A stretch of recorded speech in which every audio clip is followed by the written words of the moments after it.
तो तस्वीरें आपको दिखा रहे हैं सीएम योगी जो कि राजभवन पहुंचे हैं। तो ये तस्वीरें देखिए, जिस तरह से चर्चाएं तेज हो गई कि कैबिनेट विस्तार होगा, संभावित नाम भी चल रहा। और इस बीच पहले से ही ये सूचना थी कि राज्यपाल आनंदीबेन पटेल से सीएम योगी की मुलाकात। ये तस्वीरें आपको दिखा रहे हैं, राज्यपाल आनंदीबेन पटेल से सीएम योगी की अहम बैठक। जब उनकी फ्लीट पहुंची उस दौरान की तस्वीरें आपको दिखा रहे हैं। राजभवन में अंदर जाते हुए ये फ्लीट सीएम योगी की मंत्रिमंडल विस्तार को लेकर मंथन तेज है। सीएम योगी और राज्यपाल आनंदीबेन पटेल के बीच चर्चा। ये भी खबर सामने आई है कि मुख्यमंत्री योगी आदित्यनाथ के साथ एसीएस संजय प्रसाद भी मौजूद हैं। ये तस्वीरें आपको दिखा रहे हैं जब राज्यपाल आनंदीबेन पटेल से मिलने पहुंचे सीएम योगी। तो बड़ी खबर, साथ ही साथ ये तस्वीर आप देखिए, क्योंकि मंत्रिमंडल विस्तार को लेकर चर्चा तेज है। कई संभावित नाम बताया जा रहा है कि उन्हें जगह दी जा सकती है इस मंत्रिमंडल में।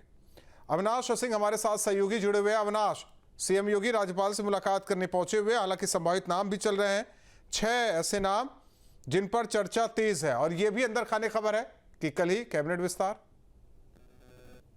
राहुल, देखिए, अभी तक औपचारिक घोषणा नहीं हुई है, लेकिन क्योंकि ये जो संभावित विस्तार है पिछले काफी समय से इसको लेकर चर्चा चल रही है, और देखा जाए तो जिन नामों को लेकर चर्चा चल रही है इसमें भूपेंद्र चौधरी का नाम सबसे ऊपर है, जो कि बीजेपी के पूर्व प्रदेश अध्यक्ष हैं। इसके अलावा पूजा पाल, जो कि समाजवादी पार्टी की बागी विधायक हैं। मनोज पांडे, जिन्होंने बीजेपी ज्वाइन किया। इसके अलावा अगर हम बात करें कृष्णा पासवान, जो कि फतेहपुर खागा की विधायक हैं और बीजेपी की हार्डकोर काडर मानी जाती हैं, कि दलित समुदाय से आती हैं। तो ये वो चेहरे हैं जिनके नामों को लेकर चर्चा चल रही है। क्योंकि देखिए, जब तक औपचारिक घोषणा ना हो जाए तक कुछ कहना संभव नहीं है, लेकिन फिर भी ये तय माना जा रहा है कि एक हफ्ते के अंदर जो विस्तार है वो संभव है जाहिर तौर पर। लेकिन कहा जाए ये औपचारिक मुलाकात है या ऐसे जैसे हमेशा मुलाकात होती रहती है? क्योंकि जो खबर आई है एसीएस भी उनके साथ मौजूद है, सीएम योगी के साथ, वो भी राजभवन पहुंचे हुए हैं। बिल्कुल, देखिए, अगर हम संजय प्रसाद की बात करें, जो कि अविनाश तस्वीरें दिखा देते हैं। ये तस्वीरें देखिए, सीएम योगी और राज्यपाल आनंदीबेन पटेल के बीच मुलाकात। सीएम योगी जब पहुंची, अंदर की तस्वीर आपको दिखा रहे हैं। उन्हें पुस्तक का भेंट की है सीएम योगी ने राज्यपाल को, और चर्चाओं का दौर तेज है मंत्रिमंडल के विस्तार को लेकर। 6 जगह भी खाली है, और ऐसे में कई नाम सामने आए, और ये भी देखना है कि क्षेत्र के हिसाब से, जाति के हिसाब से क्या कुछ बैठाया जाता है। क्योंकि अब 27 का चुनाव है, उससे पहले हर एक आंकड़े को फिट किया जाएगा, जाति के आधार पर, क्षेत्र के आधार पर। अविनाश लगातार हमारे साथ जुड़े हुए। अविनाश, कुछ बता रहे थे आप? बिल्कुल राहुल, देखिए, अगर हम बंगाल इलेक्शन के बाद की बात करें तो यूपी सबसे महत्वपूर्ण राज्य है बीजेपी के लिए, और ना सिर्फ बीजेपी के लिए। हम समाजवादी पार्टी की बात करें, कांग्रेस की बात करें, या फिर बहुजन पार्टी की बात करें, तो ये वो राज्य है क्योंकि सबसे ज्यादा सीटें हैं। और कहा जाता है कि जो दिल्ली का रास्ता है यूपी से होकर जाता है, क्योंकि बहुत सारे ऐसे फैक्ट्स हैं, बहुत सारे ऐसे समीकरण हैं जो यहाँ पर काम करते हैं। और सबसे महत्वपूर्ण चीज ये है कि यहाँ पर जो कास्ट फैक्टर है वो बहुत ज्यादा प्रभावी होता है। तो जाहिर सी बात है कि जो तमाम पार्टियां हैं इस फैक्टर को साधने में जुटी रहती हैं, और यही वजह है कि अखिलेश यादव ने पीडीए का नारा दिया था। लेकिन जिस तरीके से अगर हम बात करें, जो अपोजिशन के जो तमाम लीडर्स हैं वो अब अखिलेश यादव पर यह आरोप लगा रहे हैं कि अखिलेश यादव सिर्फ अपनी जाति की बात करते हैं या फिर एक धर्म विशेष की बात करते हैं। तो इसमें कोई संशय है ही नहीं कि अब चूंकि यूपी का जो इलेक्शन है सबसे महत्वपूर्ण है सभी पार्टियों के लिए, और उस लिहाज से अगर बीजेपी भी कोई फैसला लेगी तो सारे जो इक्वेशन है उसको ध्यान में रखते हुए फैसला लेगी, चाहे हम जातीय समीकरण की बात करें, क्षेत्रीय समीकरण की बात करें, या फिर किसी और इक्वेशन की बात करें। तो अब क्योंकि देखिए मंत्रिमंडल विस्तार तो होना है, आपको याद होगा राहुल जी, क्योंकि आपने भी कवर किया था। अगर योगी 1.0 की बात करें तो आपको याद होगा कि इलेक्शन से महज कुछ ही महीने पहले यहाँ पर मंत्रिमंडल विस्तार किया गया था, और उसमें 4 से 5 मंत्रियों को शामिल किया गया था। तो देखिए, अब जो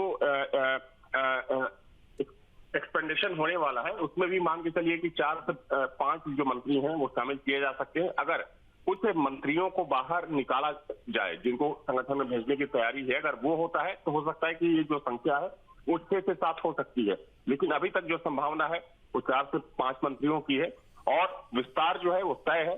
और ये मान के चलिए कि जो विस्तार है 1 हफ्ते के अंदर होना एकदम निश्चित है। हालांकि विस्तार की जो संभावना है कल और परसों में ये विस्तार होने जा रहा है। हालांकि यही अंदर खाने खबर चल रही है, कृष्णा पासवान फतेहपुर की खागा सीट से ये विधायक हैं और सपा की बागी विधायक पूजा पाल, वो तो आप जानते ही हैं। मनोज पांडे रायबरेली की ऊंचाहार सीट से, भूपेंद्र चौधरी हालांकि इससे पहले रह चुके हैं मंत्री 17 से 22 के बीच पंचायती राज, अशोक कटियार वो भी परिवहन मंत्री रह चुके हैं। रोमी साहनी एक लखीमपुर की पलिया सीट से विधायक है, इनका भी नाम चल रहा है। तो 2 महिला और बाकी कहा जाए तो इसमें पूजा पाल अहम, क्योंकि ये बताया जाएगा जनता के बीच, पूजा पाल खुद ही डिलीवर करेंगी कि देखिए हम जहां थे वहां हमें न्याय नहीं मिला, हम यहाँ आए, हमें सम्मान भी मिला है और न्याय भी। अविनाश, देखिए पूजा पाल वो महिला है, आपको याद होगा कि जब विधानसभा की सत्र चल रही थी और जब अखिलेश यादव हमलावर हुए तब उस वक्त सीएम योगी ने कहा था कि हम माफियाओं को मिट्टी में मिलाने का काम करेंगे। तो वो जो पूरी कहानी थी, जो पूरी घटना थी और जो पूरा इक्वेशन था वो पूजा पाल के पति राजू पाल को लेकर था। जिस तरीके से राजू पाल की हत्या में अगर हम अतीक अहमद की बात करें तो अतीक अहमद का चूंकि नाम आया था, उसके बाद तमाम चीजें हुई थी, तो निश्चित तौर पर कह सकते हैं कि पूजा पाल सबसे महत्वपूर्ण इस कैबिनेट में उनको जिम्मेदारी मिल सकती है। अभी उनको कैबिनेट मिलेगी या फिर राज्य मंत्री का दर्जा मिलेगा या फिर स्वतंत्र प्रभार मिलेगा, ये तो बात की बात है। लेकिन हाँ, पूजा पाल एक महत्वपूर्ण चेहरा है। इसके अलावा देखिए कृष्णा पासवान की बात करें तो चूंकि कृष्णा पासवान इसलिए सबसे महत्वपूर्ण है राहुल, क्योंकि अगर उनकी बात की जाए तो कई बार की विधायक रह चुकी हैं, 17 से लगातार वो विधायक हैं और जिस तरीके से उन्होंने काम किया है उनके बारे में कहा जाता है कि जो बीजेपी का जो महिला विंग है उसमें उनकी एक महत्वपूर्ण भूमिका हमेशा से रही है, क्योंकि वो सबसे पुरानी काडर की नेता हैं और सबसे महत्वपूर्ण चीज ये है कि दलित समुदाय से हैं। तो ये तमाम नाम है। मनोज पांडे की बात कर लीजिए तो मनोज पांडे चूंकि ऊंचाहार से भले ही वो समाजवादी पार्टी के निशान पर चुनाव जीते थे, लेकिन बाद में उन्होंने बीजेपी का दामन थामा और उन्होंने तमाम आरोप लगाए। और इसी तरीके से अगर भूपेंद्र चौधरी की बात करें तो चूंकि एक चूंकि वो जाट समुदाय से आते हैं, जाट फैक्टर है और तमाम ऐसी चीजें हैं, तो देखिए इसमें तमाम समीकरणों का ध्यान रखा जाएगा और माना जा रहा है कि बीजेपी जो भी कदम उठाएगी वो इन सभी समीकरणों को ध्यान में रखते हुए आगे लेकर जाएगी। बिल्कुल अविनाश, सही कह रहे हैं आप। और इसी के साथ ये कहना भी कुल मिलाकर आसान यहाँ पर नजर आ रहा है कि लंबे समय से चल रहे सरकार के इन समीकरणों को ये जो मुलाकात है ये अंतिम रूप देने की औपचारिक चर्चा भी हो सकती है। देखिए दीपशिखा, सबसे पहले न्यूज स्टेट ने ही ये खबर दिखाई थी आज से 2 से 3 दिन पहले कि 1 हफ्ते के भीतर मंत्रिमंडल विस्तार होने जा रहा है। हालांकि हम इस चीज की घोषणा नहीं कर सकते क्योंकि ये सरकार का काम है और मुख्यमंत्री का जो क्षेत्राधिकार है उनका काम है। मुख्यमंत्री के विवेकाधिकार पर मुख्यमंत्री के जो विशेषाधिकार है उस पर निर्भर करता है। लेकिन फिर भी क्योंकि ये बहुत संभावित था और बहुत दिनों से ये चर्चा चल रही थी कि बहुत जल्द कैबिनेट का विस्तार होने वाला है। क्योंकि अगर हम बिहार की बात कर लें या फिर बंगाल की बात कर लें तो चूंकि यहाँ पर सारी चीजें कंप्लीट हो चुकी हैं, तो सबसे बड़ा राज्य उत्तर प्रदेश है और यूपी को लेकर चूंकि बीजेपी हमेशा से ही सेंसिटिव रहती है और यूपी को लेकर क्योंकि एक खास रणनीति भारतीय जनता पार्टी की हमेशा से रही है, तो निश्चित तौर पर कह सकते हैं कि अब बीजेपी उत्तर प्रदेश का रुख करने वाली है। और ना सिर्फ भारतीय जनता पार्टी, हम सपा की बात कर लें, कांग्रेस की बात कर लें, दूसरी पार्टियों की बात कर लें, तो चूंकि यूपी सबसे फोकस्ड राज्य रहने वाला है और यूपी को लेकर तमाम जो रणनीतियां हैं, जो तमाम कह सकते हैं कि जो इक्वेशन या समीकरण है वो ध्यान में रखते हुए ये सारी पार्टियां आगे बढ़ रही हैं। तो चूंकि उसमें बीजेपी सत्ताधारी पार्टी है तो जाहिर सी बात है कि बीजेपी अपने हिसाब से काम कर रही है और बीजेपी के लिए अब सबसे जरूरी ये है क्योंकि कुछ ऐसे काडर के लोग हैं या फिर कह सकते हैं कि कुछ ऐसे लोग हैं जिनको बीजेपी ने अपनी पार्टी में शामिल कराया है, तो उनको भी जगह देना बहुत जरूरी है। तो बीजेपी इस लिहाज से आगे बढ़ रही है। बिल्कुल ये कहना गलत नहीं होगा कि यहाँ पर पीडीए वर्सेस एनडीए की जो लड़ाई है उसे कहीं ना कहीं बीजेपी सामाजिक प्रतिनिधित्व के जरिए अखिलेश यादव पर निशाना साधने की कोशिश करती नजर आई है नामों के जरिए। देखिए अगर हम पीडीए की बात करें तो ठीक है, अखिलेश यादव का नारा जरूर है, लेकिन जिस तरीके से भारतीय जनता पार्टी काम कर रही है, क्योंकि देखिए बीजेपी कहा जाता है कि 365 दिन 24 घंटे चुनाव लड़ती है, और हम लोगों ने देखा था कि कोविड काल में जब सारी पार्टियां घर में बैठी हुई थी, तो बीजेपी वीसी के जरिए 250 से ज्यादा मीटिंग कर चुकी थी। उस वक्त सुनील बंसल प्रदेश के संगठन महामंत्री हुआ करते थे। उन्होंने बूथ अध्यक्षों से लेकर जो तमाम जिलाध्यक्ष थे, उनके साथ उन्होंने मीटिंग की।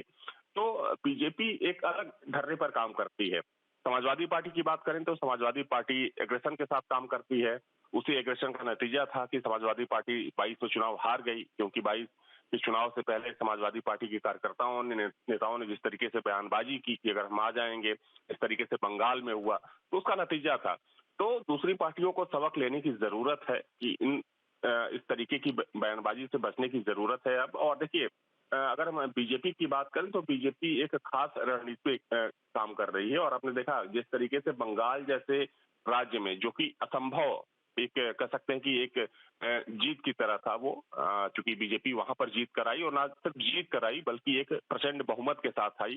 तो एक चीज ये दर्शाता है कि बीजेपी एक खास रणनीति पे आगे बढ़ रही है, और क्योंकि यूपी सबसे बड़ा राज्य है, सबसे बड़ा सूबा है, सबसे ज्यादा सीटें हैं, और देखा जाए तो अगर हम 14 से पहले की बात करें तो यूपी भी बीजेपी के लिए एक टेढ़ी, हालांकि यहाँ पर बीजेपी की सरकार रह चुकी है। हम कल्याण सिंह की बात करें, राम प्रकाश गुप्ता की बात करें, या फिर राजनाथ सिंह की बात करें, तो ये सरकारें रह चुकी हैं। लेकिन उसके बाद बीजेपी ने जिस तरीके से यहाँ पर सरकार चले, आप सोचिए कि दूसरी बार सरकार बनाना उत्तर प्रदेश जैसे राज्य में एक टेढ़ी खीर होता है, तो बीजेपी ने एक लाइन सेट किया है। अब उस लाइन को विपक्ष कैसे क्रॉस करता है, कैसे पार करता है, ये देखने वाली बात होगी। बिल्कुल, देखिए, और 2024 में मिले चुनावी संकेतों के बाद बीजेपी यहाँ पर जिस प्रकार से दलित और पिछड़े वोटर्स को लेकर भी कोई रिस्क नहीं लेना चाहते, कुछ इस प्रकार जो तस्वीरें हैं वो नजर आ रही हैं, जो संभावित नाम है वो ये बताने के लिए भी काफी है। देखिए, अगर हम 24 के इलेक्शन की बात करें, जो आप जिक्र कर रही हैं, क्योंकि लोकसभा इलेक्शन था और हम लोगों ने पूरे प्रदेश में उस चुनाव को कवर किया, क्योंकि एक नैरेटिव सेट किया गया संविधान को लेकर। लेकिन अगर हम विपक्ष की बात करें तो संविधान को लेकर देखिए, चूंकि एक कहावत है कि जो कांट की हाड़ी होती है वो बार बार नहीं चढ़ती है, तो विपक्ष को एक नया रास्ता ढूंढना होगा, क्योंकि संविधान बार बार काम नहीं आएगा। क्योंकि देखिए, संविधान को हर कोई मानता है, चाहे एक आम नागरिक हो, एक नेता हो, या फिर कोई भी हो। तो अब विपक्ष को एक नई रणनीति तैयार करनी पड़ेगी, और 24 के इलेक्शन में जो हुआ, क्योंकि बीजेपी का वो सबसे बड़ा सेटबैक था, क्योंकि बीजेपी सबसे बड़ी पार्टी है इस प्रदेश की, सरकार चला रही है। उसके बावजूद अगर समाजवादी पार्टी बीजेपी से आगे गई तो वो बीजेपी का एक फेल्योर था, बीजेपी का एक बहुत बड़ा सेटबैक था। लेकिन बीजेपी उन खामियों से अब कह सकते हैं कि सीख चुकी है, और बीजेपी को पता है कि कैसे काम करना है। तो निश्चित तौर पर कह सकते हैं कि आने वाले समय में, क्योंकि देखिए 1 से 2 दिनों में जो बीजेपी के जितने निर्वाचित जितने भी जिलाध्यक्ष हैं, उनकी एक बैठक बुलाई गई है। चूंकि देखा जाए तो जिले भले ही 75 हैं उत्तर प्रदेश में, लेकिन जो बीजेपी के संगठनात्मक जिले हैं, यानी कि बीजेपी ने अपने हिसाब से यहाँ पर जिले तय किए हैं, तो उसमें 98 जिले हैं। तो जो 98 इनके जिलाध्यक्ष हैं, उनकी एक बैठक बुलाई गई है, और उस बैठक में जितने भी जिलाध्यक्ष हैं उनको निर्देशित किया जाएगा कि आने वाले समय में हमारी लाइन लेंथ क्या रहने वाली है, हमारा एजेंडा क्या रहने वाला है, और जो हमारा नारा था और जो हमारा संकल्प पत्र था वो क्या बिल्कुल रहने वाला। अविनाश, और ऐसे में देखिए, जो अगर हम बात करें, जो दूसरे दल से जुड़े नेता हैं उन्हें भी किसी प्रकार का कोई दर्जा यहाँ पर दिया जाता है या फिर उनका सम्मान किया जाता है, तो जाहिर तौर पर इससे विपक्ष का भी मनोबल टूटेगा। शुक्रिया अविनाश, तमाम जानकारी को दर्शकों तक पहुंचाने के लिए। अब से डीडी फ्री डिश की चैनल नंबर 57 पर देखिए न्यूज नेशन।